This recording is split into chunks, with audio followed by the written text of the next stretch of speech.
저와 남편은 결혼 3년차 부부였습니다. 저희는 비교적 평범한 부부였어요. 남편은 결혼 1년차에 회사를 그만두고 정육점을 하고 있었고 저는 회사에 다니는 맞벌이 부부였죠.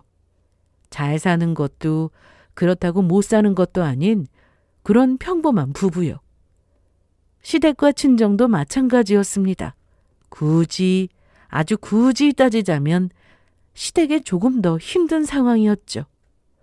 은퇴하시고 노후자금도 있으시지만 굳이 경비일까지 하시며 부지런히 사시는 아빠와 그런 아빠가 힘들게 벌어오신 돈을 허투루 쓸 수는 없다며 근검절약하는 엄마.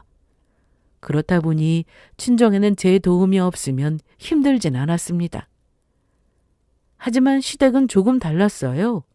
시부가 돌아가시고 남긴 재산으로 생활은 할 수 있지만 그건 말 그대로 쌓이는 건 없이 계속 지출만 있을 뿐이었고 조금 불안정한 생활들이었죠. 그래서 그런지 남편은 결혼하기 전부터 시댁에 무언가를 많이 챙기더라고요. 용돈, 생활비, 크고 작은 집안 행사 등등이요. 결혼하기 전에는 그 모습이 나쁘게 보이진 않았어요. 저도 그 정도 도움은 드릴 때가 있기도 했고 용돈이라든지 생활비는 다달이 조금이나마 드렸으니까요. 그런데 결혼하고 나니 어떤 부분은 과하다는 생각이 들 때도 있었습니다. 예를 들면 시모가 쓰는 카드값을 대신 내어주고 있었다는 점인데요. 소액이라면 그럴 수도 있다 싶겠지만 생활비도 따로 드리고 용돈도 가끔 드리는데 거기에다 기본으로 100만 원이 넘는 카드값까지 다 감당하고 있더라고요. 말을 해야 하나 말아야 하나 고민하던 찰나. 남편도 결혼도 했고 이중으로 돈이 나가다 보니 부담이 된 모양이더라고요. 저기 당신도 알고 있지? 내가 엄마 카드값도 내주고 있다는 거. 엄마한테 말해서 이제 카드값까진 못 해준다고 하고 다달이 용돈을 50만 원씩 드리려고 하는데 괜찮지? 돈을 제가 도맡아서 하는 것도 아니었고 남편 돈 관리는 남편이 주로 하고 있었는데 저에게 이걸 물어보더라고요. 이런 건 미리 상의하는 것이 맞다고요. 훗날 제가 알았을 때 기분이 나쁠 수도 있다고요. 일단 남편의 그런 마인드가 마음에 들었고 그 마음이 고마워 편한 대로 하라고 했습니다. 매달 들어가는 카드값보다는 현저히 적었고 남편도 어느 정도 계산을 해보고 난 후 50만 원 정도면 무리 없는 금액이라고 생각했을 테니까요. 이렇듯 과할 때가 있긴 했지만 남편은 선만큼은 넘지 않았으니 제가 굳이 나서 잔소리하는 일은 전혀 없었어요. 남편이 시댁을 저렇게나 챙기니 저도 친정을 챙기는 것에 대한 눈치가 보이지 않아 좋기도 했고요. 그렇게 저희는 각자 집을 챙기고 생활하는 것에 대한 큰 문제 없이 잘 지내고 있었습니다. 그러던 어느 날 남편이 집으로 들어오는데 표정이 너무 좋지 않더라고요. 혹시 가게에서 무슨 일이 있었나 걱정이 되었죠. 여보, 오늘 무슨 일 있었어? 손님이 힘들게 했어? 아니면 거래처 문제? 표정이 너무 안 좋아. 그게 은혜가 결혼을 한대. 5살 터울에 많이 예뻐하던 신우이가 결혼을 한다는 것이었습니다. 아무리 예뻐한다는 걸 알고 있었지만 결혼은 축복해야 하는 일일 텐데 표정이 그 사실을 알리는 표정이 더욱더 어두워지더라고요.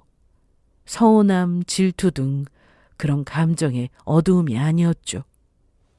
정말? 그런데 표정이 왜 그래? 축하해야 할 일이잖아.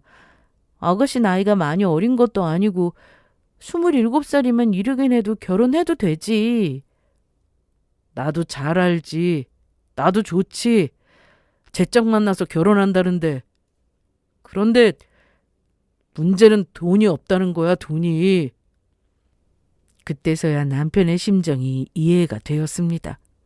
우리 장남 노래를 부르시던 시모도 그 장남이 결혼할 때 사는 것이 힘들어 금전적인 도움을 주지 못해 마음 아파하셨는데 딸이 결혼한다고 해서 그 형편이 나아질 리가 없었죠.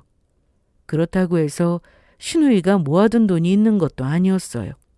본인 스스로 다 공부해서 취업한 건지 1년이 간 넘은 상황에서 학자금 대출 받고 이것저것 쓰다 보니 모아둔 돈은 너무나도 적었죠.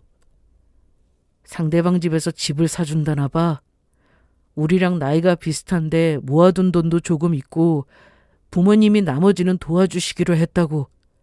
그러면서 집안의 기본적인 것만 채워오라고 나머지는 다 생략하자고 하셨다네. 그 남자 집에서도 많이 양보해 주셨네. 아가씨가 마음에 들었나 봐? 은혜가 워낙 싹싹하잖아.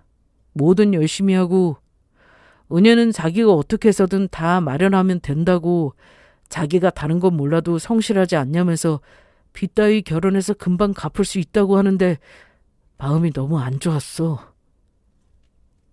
아들에게 의지하는 성향의 시모와는 달리 모든 저희에게 민폐가 되고 싶지 않다며 혼자 척척 해내던 신우이라 저도 신경이 더 쓰였습니다. 저도 그런 마음이 절로 드는데 남편은 오죽했겠어요? 물론 남편에게 여유자금이 있었다면 고민도 하지 않고 그냥 도와줬을 거예요. 하지만 남편에겐 여유자금 따위는 없었습니다. 앞서 말씀드렸다시피 결혼 1년차에 회사를 그만두고 갑자기 정육점을 열게 되며 남편은 그간 모아뒀던 돈은 물론이고 퇴직금까지 다 밀어넣어 가게를 차려 이제 자리를 잡았던 터라 그렇게 큰 돈이 없었던 것이었죠. 도와주고 싶어도 도와줄 수가 없는 남편과는 다르게 저에겐 돈이 좀 있긴 했는데요. 적금도 조금 있었고 투자하고 있는 돈도 있긴 했어요. 하지만 돈이 있다고 해도 그 큰 돈을 덜컥 내놓기엔 고민이 조금 되더라고요. 신우이가 저에게도 소중한 가족이기도 하지만 언제 어떻게 큰 돈이 들어갈지 모르는 상황인데 몇백 단위도 아닌 몇천 단위의 돈을 덜컥 내놓기가요. 그렇다고 해서 그 좋은 혼사자리를 놓칠 수도 없었어요. 신우이가 다른 것도 아닌 돈 때문에 그 사람을 놓친다면 신우이도 평생의 상처로 남을 것이고 그 상처는 저희에게도 남은 것이 분명했죠. 저도 고민하는 남편의 앞에서 고민하기 시작했고 결국 결심을 했습니다. 저기 여보, 나 적금 들고 있는 거 알지? 그거 깨서 줄 테니까 일단 아가씨 결혼부터 시키자. 이제 학자금 대출 다 갚았는데 또 빚을 지게 할 순 없잖아. 다른 것도 아니고 결혼하는데 아무리 생각해도 그건 아닌 것 같아. 남편은 제 말을 듣자마자 제 손을 부여잡고 이렇게 말하더군요. 정말? 정말 그렇게 해줄 수 있어? 사실 당신한테 부탁해야 하나 말아야 하나 고민했는데 아무래도 염치가 없어서 말이 나오지 않았는데 고마워. 내가 꼭 갚을게. 다달이 조금이라도 갚아나갈게. 어? 어차피 당신 돈이 내 돈이고 내 돈이 당신 돈인데 굳이 뭘 갚아. 아니야. 부부 사이라도 이런 건 확실히 해야지. 우리한테 쓰는 돈이었으면 그러려니 해도 되지만 그게 아니잖아. 당신도 땅 파서 번 돈도 아니고 힘들게 벌어서 모은 돈인데 내가 다 갚아줄게. 차용증도 쓰자. 확실하게. 저는 끝까지 괜찮다고 했지만 남편은 끝끝내 차용증까지 스스로 써서 저에게 주더라고요. 혼자 꼭 갚겠다며 동영상까지 찍어 보내주었고요. 남편의 그런 행동들 때문에 저는 돈 아깝다는 생각 없이 신우이의 결혼 자금을 내주었고 그렇게 신우이는 무사히 결혼까지 하게 되었습니다. 저에게 고맙다고 우는 신우이를 보는데 저도 뭉클하며 잘한 일이다 싶더라고요. 사실 신우이는 시모에게 알게 모르게 남편과 차별을 받고 자라 의기소침한 부분이 없지 않아 있었는데 이제 결혼해서 사랑만 받고 살길 바라고 또 바랐습니다. 그 후 남편은 약속한 대로 큰 금액은 아니지만 조금씩 돈을 갚아주었습니다. 저는 그 돈을 또 따로 모아뒀고요. 저도 저지만 남편에게 급한 일이 생긴다면 다시 돌려주려고 했던 것입니다. 그렇게 저희는 서로를 배려하고 아끼며 잘 지내고 있었어요. 남편에게 사고가 나기 전까지는요. 남편은 평소 단골 유치를 위해 거리가 꽤 있는 아파트까지 오토바이를 타고 배달을 해주곤 했는데요. 그날도 마찬가지로 한 아파트에서 들어온 주문을 모아 한꺼번에 배달을 하려고 오토바이를 타고 갔다고 하더라고요. 그런데 졸음운전을 하던 택배차와 부딪혀 사고가 나고 만 것이었습니다. 서로 속도가 빠르진 않았지만 탑차와 오토바이가 부딪혔다는 것이 문제가 되었습니다. 다행히 헬멧을 쓰고 있어 머리 쪽은 괜찮았지만 다리를 크게 다쳐 수술까지 하게 된 것이었죠. 4개월가량 입원을 해야만 했고 저는 천만다행이라는 생각만 했습니다. 그만큼 위험한 사고가 오토바이 사고였으니까요. 당연히 남편의 사고 소식은 시댁에도 들어갔고 시모는 난리가 났습니다. 우리 장남 어떡해? 수술하고 재활만 하면 멀쩡하게 걸어다닐 수는 있는 거지? 확실한 거지? 머리는 정말 멀쩡한 건 맞다니? 네, 다행히 속도가 그렇게 빠르지도 않았고 헬멧도 쓰고 있어서 뇌는 괜찮대요. 그러니까 어머님도 너무 걱정하지 마세요. 처음엔 남편의 몸 걱정에 안절부절 못하던 시모는 남편이 무사한 걸 알자마자 저에게 이런 명령을 하더라고요.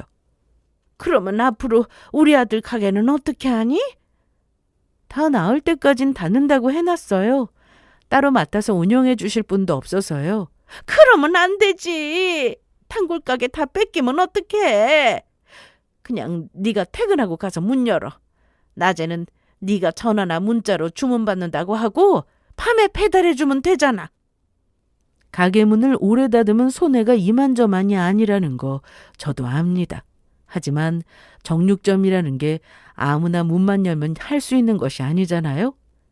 실제로 남편도 일을 배우기 위해 회사에 다니며 퇴근하고 자정까지 1년을 넘게 배우기도 했었고요. 그런데 아무런 지식도 기술도 없는 제가 정육점 운영을 할 수 있을 리가 없었습니다. 어머님, 그걸 제가 어떻게 해요? 고기 손질도 해야 하고 기술도 필요한 일인데 저는 그런 거 아예 할 줄 몰라요.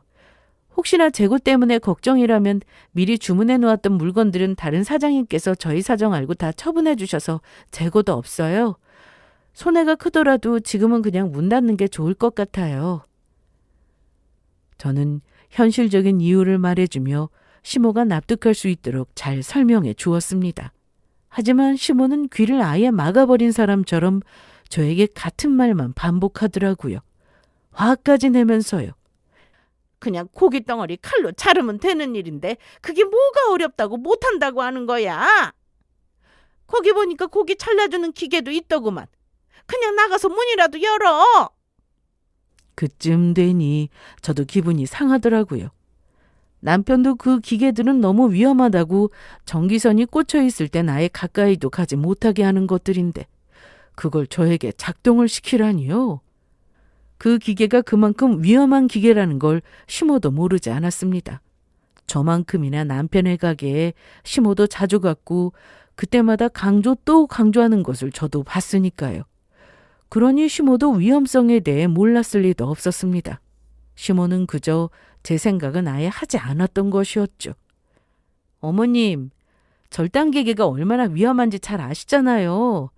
돈 몇 푼 벌자고 문 열고 고기 손질하다가 저까지 사고라도 나면 어쩌려고 그러세요? 너는 왜 그렇게 부정적이니? 조심하면 그런 사고가 왜 나? 우리 아들은 잘만 하더구만. 그리고 기계가 무서우면 칼로 하면 되잖아. 집에서 칼 쓰니까 칼질은 잘할 거 아니니? 남편이야 1년 넘게 배웠으니까 그렇죠. 그리고 남편이 가게에서 쓰는 칼이 보통 칼이랑 같은 줄 아세요? 그것도 위험하긴 매한가지예요. 그리고 고기 부위도 잘 모르고 자르는 결도 제대로 모르는데 그걸 제가 어떻게 해요? 돈 받고 파는 건데 그것도 대충 하면 되나요? 그게 더 단골 놓치는 일이라는 걸 정말 모르세요? 다들 이해해 주겠지. 그냥 문 닫는 것보단 뭐라도 파는 게 좋지 않니?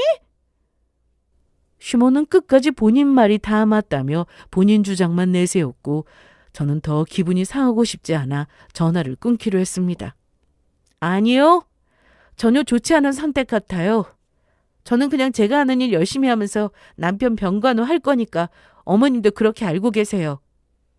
저는 그냥 전화를 끊어버렸고 시모도 다시 연락이 오진 않더라고요. 하지만 그렇다고 해서 시모가 포기를 한 것은 아니었어요. 제대로 움직이지도 못해 누워있는 남편에게 전화를 걸어 그 말도 되지 않은 제안을 했다. 아들에게 크게 혼나고 전화를 끊었다고요. 당신도 엄마한테 전화 받았다며? 나도 전화 받았는데 말도 안 되는 소리 계속하길래 이상한 소리 하지 말라고 하고 끊었어. 내가 화내놨으니까 당신한테 다신 그런 소리 하는 일은 없을 거야. 그랬어? 계속 우기시면 어쩌나 걱정했거든. 걱정하지 마. 엄마도 다신 그런 말 하지 않는다고 했어. 아무래도 엄마가 생활비가 걱정되어서 그런 것 같아. 내가 이러고 있으니까 엄마 도와줄 사람이 없잖아.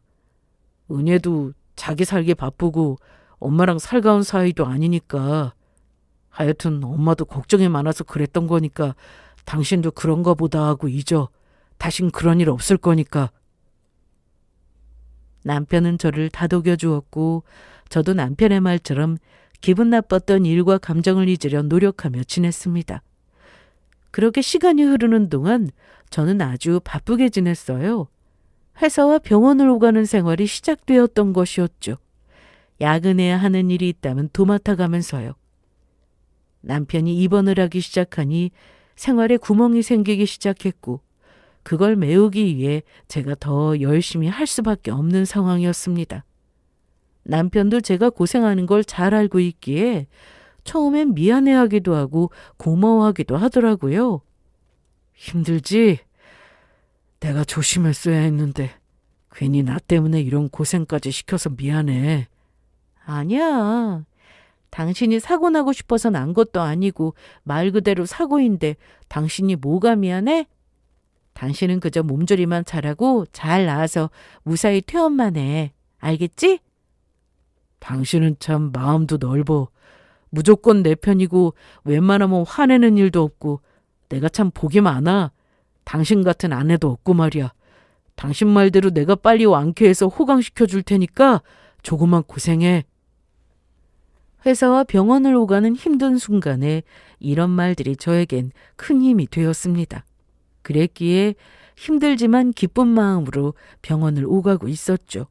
그렇게 2달이 되어가던 어느 날 그런 제가 안쓰러웠는지 남편이 이런 말을 하더라고요. 여보, 이제 매일 오지 마. 당신 너무 힘들어 보여. 나 너무 마음이 아파. 그냥 주말에만 와. 주말에도 토요일, 일요일 다 오지 말고 토요일에 잠시 와서 내 얼굴만 보고 가고 일요일엔 당신도 좀 쉬어. 왜? 난 괜찮은데. 괜찮기는 뭐가 괜찮아. 당신 얼굴 좀 봐. 병원에 있는 나보다 얼굴이 더 안 좋은 거 알아? 난 정말 괜찮으니까 이제 매일 오지 마. 그냥 미안해서 하는 말 아니고 진심이니까 앞으로는 토요일만 와. 남편은 완강했고 저는 알겠다고 했습니다. 본인 수발 들라고 매일 오라고 하는 것도 아니었고 제가 힘들까 봐 주말에만 오라는데 굳이 제가 거부할 필요가 없었으니까요. 그 후 저는 좀 더 편안한 생활을 지낼 수 있었습니다.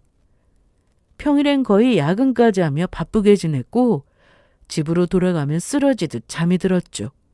다들 너무 무리하는 건 아니냐고 했지만 무리를 할 수밖에 없는 상황이었죠. 버는 사람은 줄었지만 돈 나갈 곳은 여전했으니까요.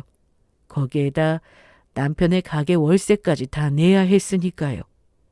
그렇게 저는 주말마다 가던 병원을 점점 더 가지 않게 되었습니다. 매일, 그리고 일주일에 한 번, 그리고 또 2주일에 한 번, 그리고 그보다 더 안 갈 때도 생기고 있었죠. 그러는 사이 남편은 무사히 퇴원을 하게 되었습니다. 여전히 한쪽 발은 깁스하고 있었지만 통원 치료를 하면 무리가 없는 그런 상황이었죠. 그리고 퇴원 다음 날 시모가 연락도 없이 집에 온다 싶더니 남편과 함께 이런 말을 꺼내더군요. 여보, 우리 이혼하자. 내가 이번 사고 겪으면서 깨달았는데 이제 나 혼자 자유롭게 좀 살고 싶어. 왜 죽을 고비를 넘기고 나면 생각이 바뀐다잖아. 나도 그런 것 같아. 더는 가정이라는 것에 얽매이지 않고 나답게 좀 더 자유롭게 살고 싶어. 당신 생각, 당신 걱정 없이 하고 싶은 거 다 하면서 말이야. 참 웃기지 않나요? 사고가 났던 것은 맞지만 남편의 말처럼 죽을 고비를 넘긴 것도 아니었고 그런 말을 할 정도로 큰 사고도 아니었습니다. 거기에다 언제는 퇴원만 하고 나면 호강을 시켜주겠다고 하더니 단 3개월 만에 자유롭게 살고 싶어 이혼을 하고 싶다니요. 더 기가 막혔던 건 시모의 반응이었습니다. 제 손을 붙잡고 너무나도 안타깝고 슬펐던 눈빛과 목소리로 이렇게 말하더군요. 애미야, 아들이 싫다고 하니까 어쩔 수 없구나. 내가 정말 미안하다. 어쩔 수가 없다고요? 미안하다고요? 그래, 내가 미안하지. 사실 어제 내가 계속 설득했는데도 이 녀석 마음이 너무 완강해서 더는 설득할 수도 없었어. 죽을 고비 넘기고 나니까 이젠 혼자 살고 싶다는데 어쩌겠어? 인생이 너무 허무하다고 느꼈다는데 내가 부모로서 더는 말릴 수가 없더라. 미안해. 분명 석연치 않은 부분이 있는 것도 사실이지만 두 사람만 말만 놓고 보면 또 말이 아예 되지 않는 건 아니었습니다. 많이 양보해서 남편은 그 사고에서 정말 죽을 고비를 넘겼다 느꼈고 그런 상황에서 혼자 있는 시간이 길어지면 많은 생각을 했을 수도 있겠죠. 하지만 이런 가설은 제가 아무것도 몰랐을 때나 세울 수 있고 받아들일 수 있는 문제였습니다. 저는 왜 남편이 갑자기 저딴 식으로 나오는지, 시모는 왜 나오지도 않을 눈물을 쥐어짜내며 안쓰러운 척을 하고 있는지 너무 잘 알고 있었습니다. 그랬기에 활짝 웃어주며 이렇게 말했죠. 아니요. 미안해할 필요 없어요. 어차피 저도 이혼하려고 했거든요. 그리곤 제가 준비한 사진을 거실 바닥에 두 사람의 발밑에 확 뿌려주었습니다. 사진 속엔 환자복을 입은 남녀가 외도를 저지르는 장면이 가득 담겨 있었고 그 남녀 중 남자는 다름 아닌 남편이었습니다. 네, 남편은 병원에서 받으라는 치료와 재활은 열심히 받지도 않고 외도를, 그것도 아주 열심히 저지르고 있었던 것이었습니다. 이 사실을 알게 된 건 남편이 주말에만 오라고 권했지 2주가 지나가던 무렵이었어요. 남편의 말대로 주말에만 가기 시작하니 컨디션이 조금씩 올라오더라고요. 마침 그날은 야근도 없이 일찍 퇴근했던 날로 다른 날보다 일도 더 빨리 끝나 30분이나 일찍 퇴근을 했던 날이었어요. 날씨도 너무 좋고 기분도 상쾌한 것이 문득 남편 생각이 나더라고요. 저는 서둘러 집으로 가 모자와 마스크를 챙기고 병원으로 향했습니다. 서프라이즈를 해주기 위해, 그런 저를 위해 놀라기도 하고 기뻐해줄 남편을 떠올리며 병실로 갔죠.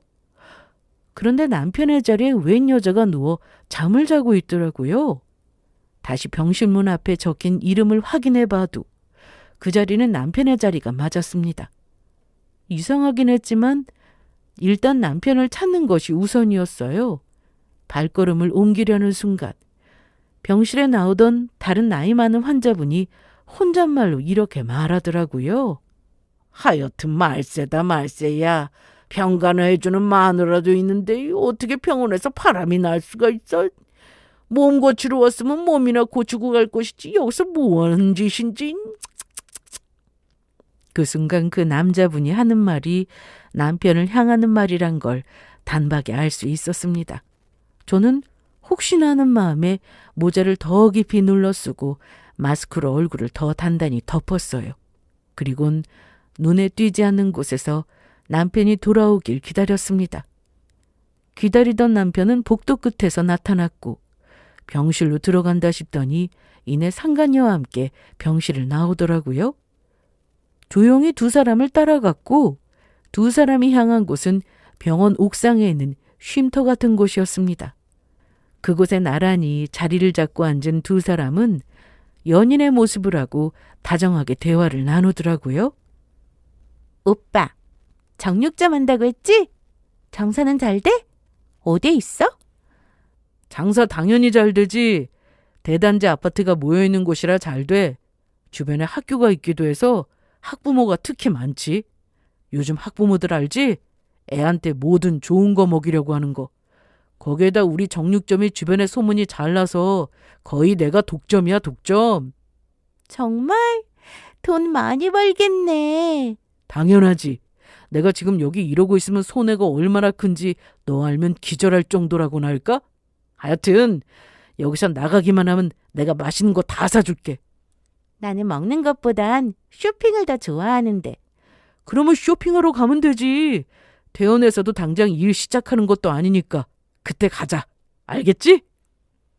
상간녀는 신우이보다도 어려 보이는 젊은 여자로 예쁘기도 참 예쁘더라고요.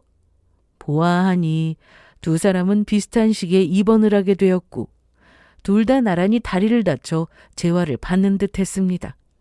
같은 시간 같은 재활을 받으며 가까워진 두 사람은 상간녀의 적극적인 대시에 불순한 관계가 된 듯 했죠.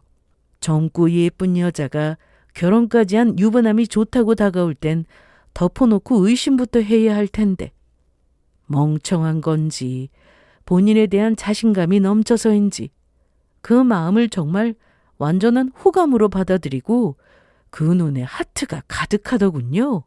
거기에다 얼마나 상간녀를 붙들어 놓고 싶었으면 거짓말까지 하고 있었습니다. 사실 남편의 정육점은 대단지는커녕 작은 아파트가 있는 곳에서 10분 거리나 떨어진 곳에 자리하고 있으며 규모도 아주 작았습니다. 그럼에도 남편은 허풍이라고 하기도 어려운 거짓말을 술술 하고 있었고 상간녀는 돈 많은 물주 잘 잡았다고 생각했는지 더욱더 적극적으로 애정 표현을 하고 있었죠. 바람이 확실해졌고 더는 지켜보고 있기도 힘들더라고요. 두 사람의 사진과 대화하는 모습을 영상으로 담기도 했으니 저는 조용히 집으로 돌아왔습니다. 그리고는 남편의 병원에 자주 가지 않으며 뒷조사를 시작한 것이었죠. 두 사람이 마음 놓고 병원에서 미래를 즐길 수 있도록 못 간다고 미리 연락을 주면서 말입니다. 덕분에 증거는 차곡차곡 잘 쌓여갔고 그러나 중에 시모마저도 이 사실을 알고 있다는 사실을 알게 되었습니다. 세 사람의 다정한 모습이 찍힌 사진과 함께 전송된 녹음 파일엔 참 많은 내용이 담겨져 있더라고요. 그래서 아가씨는 무슨 일을 한다고? 우리 아들한테 듣긴 했는데 내가 깜빡깜빡하네. 저는 작게 사업하고 있어요. 의류 주얼리 같은 거요. 그냥 편하게 머리부터 발끝까지 걸치는 건 다 판매하고 있다고 생각하시면 돼요. 거의 저희 독점 상품이 많아서 매출도 꽤 괜찮은 편이에요. 사업하는 사람이 이렇게 병원에 입원을 길게 하면 그 손해가 어마어마할 텐데. 아니요. 병실에서도 충분히 업무 볼 수 있기도 하고 다 오래된 직원들이라 제가 자리를 비워도 알아서들 일 잘해요. 그래서 매출엔 전혀 문제가 없어요. 오히려 이번 달엔 매출이 더 상승해서 직원들 보너스라도 줘야 할 것 같다니까요. 어머, 직원들도 있단 말이야? 젊은 아가씨가 능력이 대단하네. 누구하고는 비교가 안 되게 말이야. 시모가 말하는 누구는 제가 확실했고 시모의 목소리는 어리고 예쁜데 능력까지 출중한 새로운 며느리를 들일 생각에 들뜬 것처럼 보였습니다. 그리고 들뜬 것은 시모뿐만이 아니었죠. 남편의 목소리는 들뜨다 못해 마치 하늘을 날아다니는 듯 하더군요. 내가 말했잖아. 진짜 괜찮은 사람이라고. 이런 완벽한 여자가 내가 좋다는데 몇 개월밖에 안 만난 게 무슨 문제가 돼? 이건 내가 무조건 잡아야 하는 거라고. 오빠도 참 그만해. 내가 민망하잖아. 어쨌든 어머님 저 오빠 진짜 좋아해요. 그러니까 저 좀 예쁘게 봐주세요. 물론 상황이 복잡한 건 맞지만 그렇다고 해결이 안 될 상황은 또 아니잖아요. 이렇듯 세 사람은 행복한 상상에 빠진 듯했고 저는 이를 갈며 복수를 준비하고 있었습니다. 그리고 남편의 퇴원을 얼마 남기지 않은 어느 날 또 흥신소에서 연락이 오더라고요. 방금 녹음한 것이라면서요. 목소리는 두 사람이었는데 상간녀와 남편이었습니다. 오빠, 잘 생각해봐. 물론 우리가 만난 지 얼마 되지 않긴 했지만 이렇게 만난 우리가 진짜 인연이라고 생각해. 이 큰 병원에 환자가 얼마나 많은데 하필 오빠랑 내가 똑같은 재활 시간에 배정받게 되었겠어? 이게 다 운명인 거라고. 그렇긴 하지. 오빠 와이프는 오빠한테 큰 도움도 안 된다며? 그냥 이혼하고 나한테 와. 내가 오빠한테 잘할게.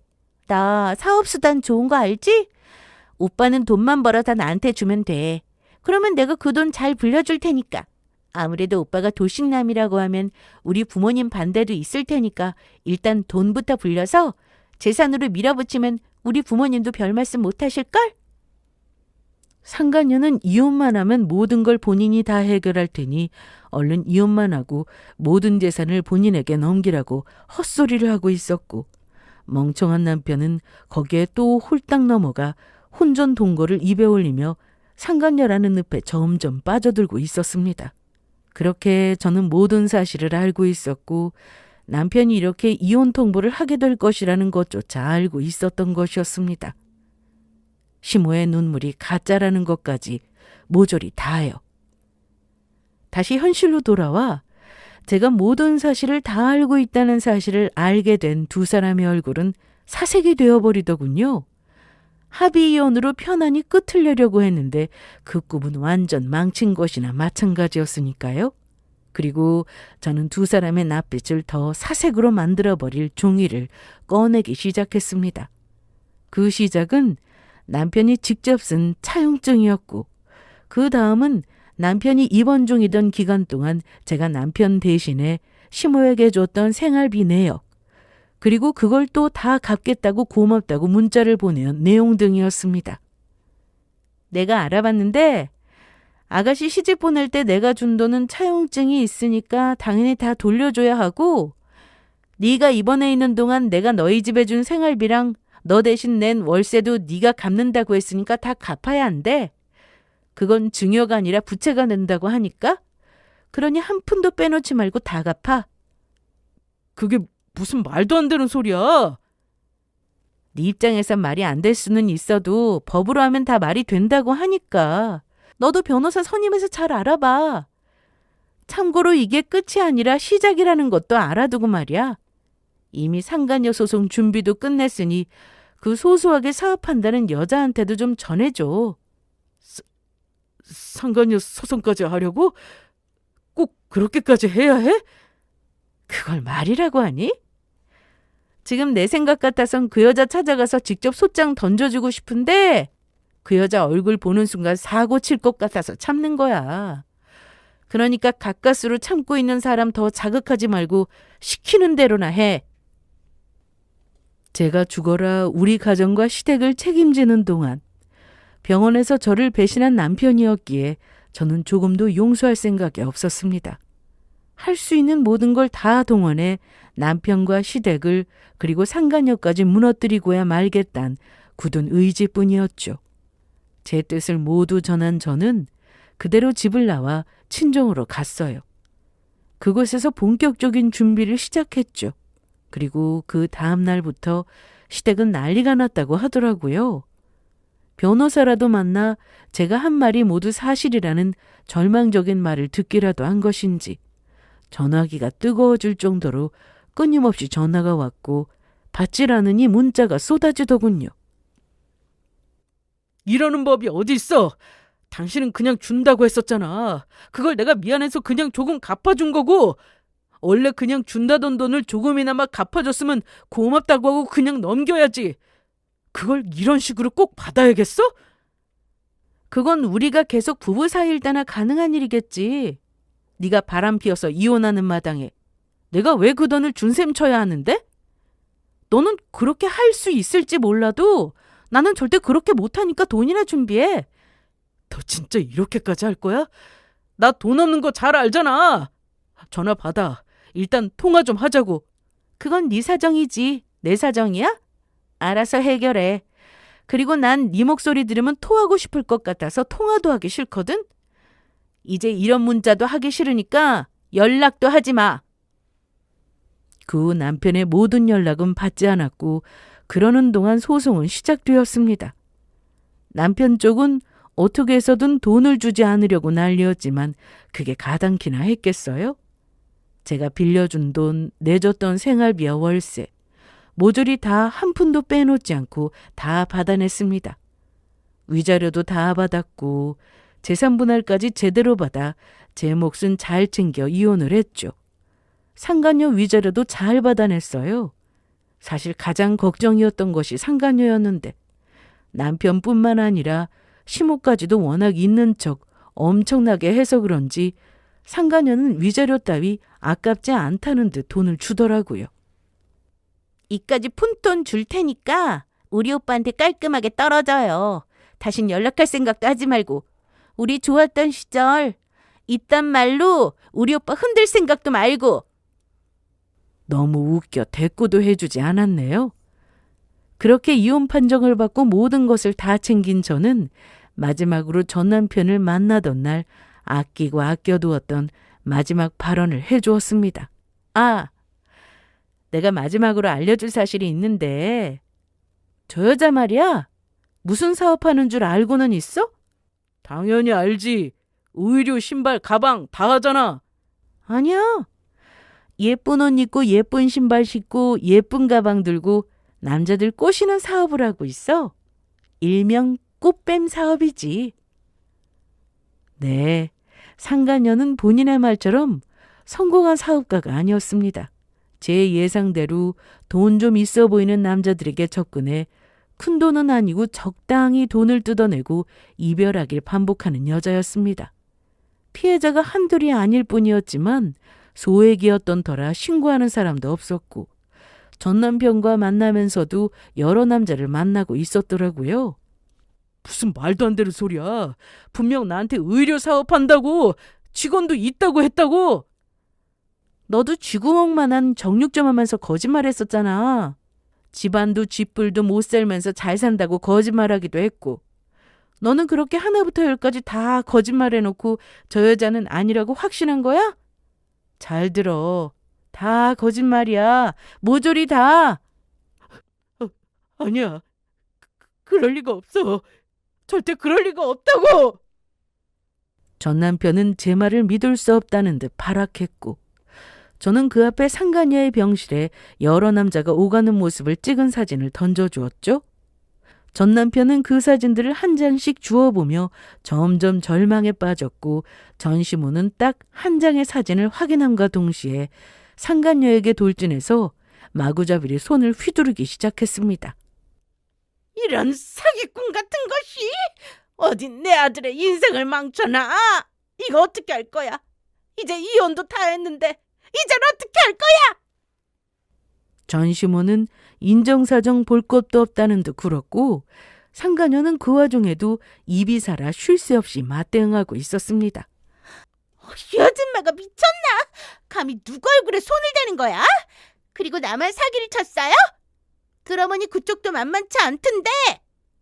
집에 돈도 많다면서 건물도 사려고 한다면서 정육점이 워낙 잘 돼서 다른 곳에 2호점 3호점 차릴 준비도 한다고 거짓말해놓고 이거 사기로 걸면 나보다 더 심한 사기로 걸 수 있다는 것만 알으려고요.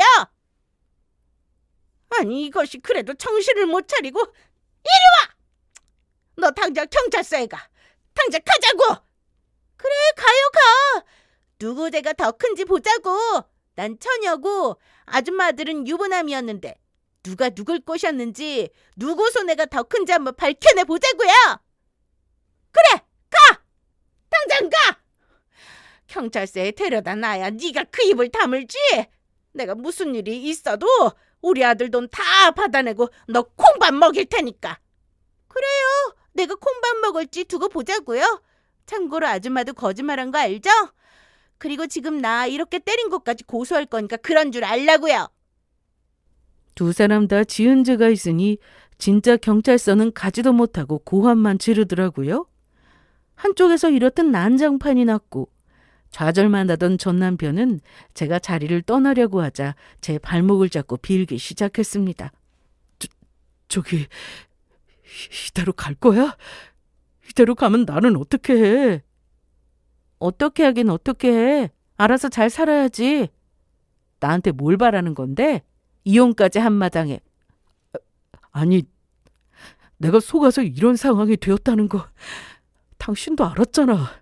그러면 나한테 적어도 기회라도 줘야 하는 거 아닌가 해서. 내가 미쳤니?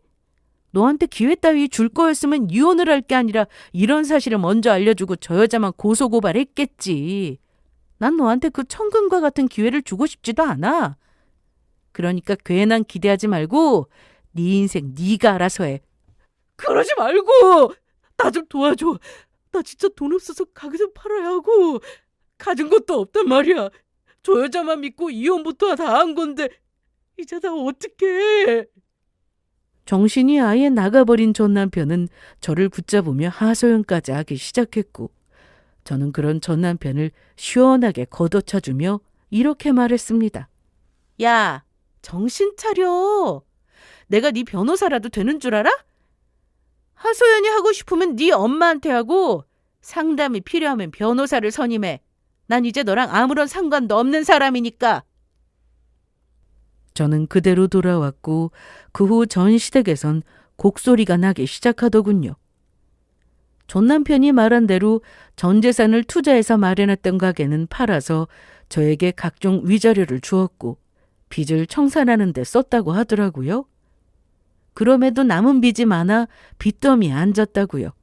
제가 알기론 그렇게까지 빚이 많은 건 아니었는데 왜 그런가 했더니 병원에 있으면서 상간녀에게 제대로 울려 온라인 쇼핑으로 이것저것 많이도 사줬다고 합니다. 모조리 다 카드를 긁었고 그 카드 빚을 갚지 못해 대출을 받고 또 받아 빚더미에 앉았던 것이었죠. 다친 발도 성취하느니 전 남편은 집구석에 처박혀 폐인이 되어갔고 전 시모는 그런 아들 병간호까지 하며 자취를 값춘 상간녀를 찾으러 다닌다고 하루 24시간이 부족한 날들을 보내고 있다고요. 그런 와중에 가장 한심한 건 당연히 전 남편이었어요.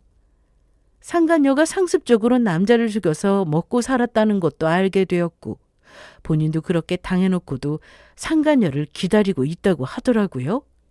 전 시모가 경찰에 신고해야 한다는 것을 뜯어말리면서요. 이렇게 기다릴 게 아니라 경찰에 신고라도 해야 한다니까. 너 그 여자 못 잡으면 진짜 인생 끝나는 거라고. 아니야, 아닐 거라고. 나한테 사랑한다고 돈 구해주는 대로 돌아온다고 했었어. 그러니까 기다려야 해.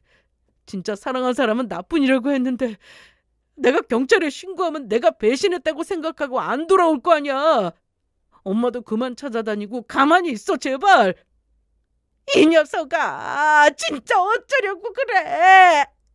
그 어린 것 때문에 이혼도 하고 재산 다 날리고 빚더미에 앉아서 이 늙은 어미한테 얹혀 살면서도 그런 말이 나와? 정신 좀 차려. 엄마야말로 이상한 소리 좀 그만해. 나하고는 진짜 사랑이었다니까. 이렇듯 끝까지 정신을 차리지 못하니 전 시모는 거의 아들을 포기한 상황이고 전 시누이도 친정과 아예 연을 끊다시피 하고 지낸다고 하더군요. 그 소식을 마지막으로 다른 소식을 들은 것은 없었어요. 제가 굳이 알려고 하지도 않았고 아예 소식이 닿지도 못하게 회사도 그만두고 친정에서 지내게 되었거든요. 당연히 이혼을 해야 하는 상황이었기에 이혼은 했지만 그렇다고 해서 힘들지 않았던 건 아니었습니다. 배신감과 비참함이 한동안 저를 힘들게 했고 저는 친정에서 마음을 치유하는 시간을 보냈어요. 그렇게 6개월가량 저만 생각하고 다시 앞을 보며 나아가는 시간을 가졌던 것 같아요. 그렇게 시간이 흐르고 난 후 저는 조금씩 밖으로 나가 많이 걸었습니다. 햇볕도 많이 쐬고 바람을 느끼며 말이에요. 마치 힘들었던 시간을 그 길 위에 살며시 올려두고 온다는 느낌으로요. 그렇게 마음을 다독인 저는 우선 친한 친구들부터 만나기 시작하며 조금씩 일상으로 돌아왔어요. 사라졌던 에너지가 생기고 웃음꽃이 피어나기 시작했죠. 그리고 현재는 독립을 해서 그 근처 상가에서 디저트 가게를 열었어요. 제가 운영하는 가게는 조금 특별한데요. 한쪽엔 커피와 디저트를 팔고 한쪽엔 꽃집이 있어요. 한 가게 안에 2개의 가게가 있는 것이죠. 언제나 커피향과 꽃냄이 가득한 곳인데요. 이게 또 묘하게 잘 어울려 향만으로도 힐링이 되는 거 있죠? 제가 처음 가게를 오픈할 때 부모님께서 활짝 웃으시며 하신 말씀이 있어요. 우리 딸 잘 이겨내줘서 고마워. 그리고 참 기특하다. 그래, 너무 기특하고 너무 대단하다고 생각해. 사실 엄마 아빠가 걱정 많이 했어. 우리 딸이 조금만 힘들어했으면 좋겠는데, 길게 힘들어하진 않았으면 좋겠는데 하고 말이야. 그렇게 걱정하면서 눈물 흘리던 날이 엊그제 같은데 이렇게 멋진 가게 사장님도 되고 말이야. 무엇보다 이제 잘 웃어서 엄마는 그게 참 고마워. 아빠도 그게 정말 고마워. 그러니까 우리 딸 기죽지 말고 뭐든 긍정적이게 할 수 있다는 마음으로 해봐. 잘할 필요도 없고 그냥 네가 즐거운 만큼만 하면 되는 거야. 알겠지? 제가 활짝 웃는 게 고맙다고 하시며 눈물을 보이시는 부모님을 보는데 이젠 정말 웃고만 살 수 있도록 행복해야겠다는 생각이 들더라고요. 제가 행복해하고 밝게 웃고 살아야 부모님도 행복하실 수 있다는 것을 다시 깨달았으니까요. 제 나이가 50살이 되어도 60살이 되어도 언제까지나 부모님에겐 어린아이란 사실을 잊지 않으며 앞으로는 부모님이 걱정하시는 일 없도록 잘 살아가야겠죠? 물론 부모님께 보여주기식이 아닌 제가 정말 행복하게 살 수 있는 길을 열심히 찾고 또 찾으면서요. 한 번의 이혼으로 저는 잃은 것도 많지만 배운 점 역시 많았던 만큼 앞으로는 배운 것을 발판 삼아 더 나은 인생을 위해 나아가려고 합니다. 더 나은 인생, 그리고 그렇지 못한 인생이란 경계가 없지만 제가 작은 일에도 감사할 줄 알고 그리고 그 속에서 진심으로 밝게 웃을 수 있다면 그것이 남들보다 좀 더 여유롭고 좋은 인생이지 않을까 싶어요. 아빠가 말한 것처럼 잘하려고 하지 말고 즐거운 만큼 하면 앞으로 제 인생 잘 즐기면서 사는 모습 다들 지켜봐 주시고 응원해 주실 거죠? 따뜻한 봄날의 따뜻한 마음처럼 여러분의 입가에도 눈부신 미소가 떠나지 않길 바라며 저는 이만 물러가 보도록 하겠습니다. 길었던 제 하소연이자 제 이야기 들어주셔서 너무나 감사하고요. 다들 행복하세요.